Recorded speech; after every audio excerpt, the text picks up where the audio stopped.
સ્નેહા, હું વિચારું છું કે આપણા ઘરનો વહીવટ બધો રવિને સોંપી દઈએ.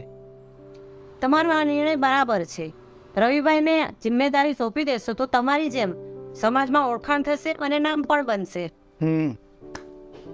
સ્નેહા, આપણે બધી જવાબદારી રવિને સોંપી અને ફટાફટ ફરવા નીકળી જઈએ.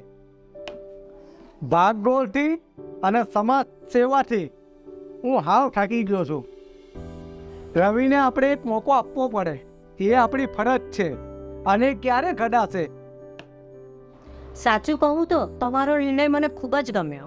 સ્નેહા, ભગવાને ઘણા વર્ષ પછી આપણી સામે જોયું છે. હવે હું એવું ઈચ્છું છું કે તું શાંતિથી આરામ કર. તમે મારી કેટલી ફિકર કરો છો. હું તારી ફિકર ન કરું તો કોણ કરે તારી ફિકર? તું મારી પત્ની છે. તને દુઃખ પહોંચે ને તો મારું દિલ દુભાય.